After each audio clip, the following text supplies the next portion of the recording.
शिमला में कच्ची घाटी एरिया में जैसे आपको पता है अनफॉर्चुनेटली एक बिल्डिंग कोलैप्स की थी और उसके बाद प्रदेश सरकार ने एक 4 मेंबर्ड कमेटी बनाई थी जिसमें जिलाधीश महोदय भी थे, कमिश्नर थे, डायरेक्टर टीसीपी थे व सुपरिटेंडिंग इंजीनियर थे। उन्होंने अपनी एक रिपोर्ट तैयार की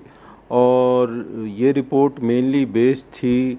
जो आईआईटी मंडी और एनआईटी हमीरपुर के स्ट्रक्चरल इंजीनियर्स थे, उन्होंने भी साइट विज़िट की और उनकी रिकमेंडेशंस के आधार पर ही ये रिपोर्ट बेस्ड थी और ये रिपोर्ट सरकार को दी गई। सरकार ने उस रिपोर्ट को एक्सेप्ट किया और आगे कुछ दिशा निर्देश दिए हैं, जिसके अंदर की जो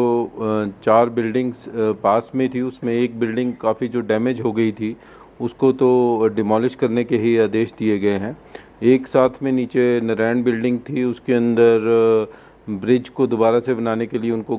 कहा गया है, कनेक्टिंग ब्रिज था उस बिल्डिंग के लिए और साथ ही रिटेनिंग वॉल्स थी उनको भी तोड़ के दोबारा से बनाया जाएगा।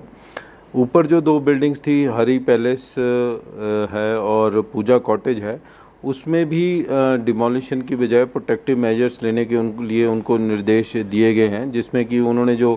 कैंटिलीवर पे एक्सटेंशन की हुई थी वॉल्स की उनको वो तोड़ेंगे और साथ ही रिटेनिंग वॉल भी वो लगाएंगे।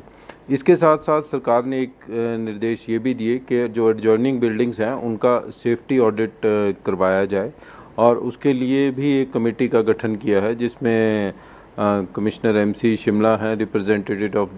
DC, representative of TCP department और स्टेट जियोलॉजिस्ट के लोग भी हैं। इसमें हमने को-ऑप्ट मेंबर किया है एनआईटी हमीरपुर के भी और इस कमेटी ने एक प्रिलिमिनरी राउंड वहाँ कर भी लिया है उस एरिया का और तो एडजॉइनिंग 11-12 बिल्डिंग्स हैं जिनका अभी ऑडिट किया जा रहा है और एनआईटी हमीरपुर के सदस्य वो लास्ट मीटिंग में नहीं आ पाए, अगली मीटिंग में वो आएंगे और उसके अंदर ये भी विचार किया जा रहा है कि वहाँ पे सॉइल टेस्टिंग भी करवाई जाए।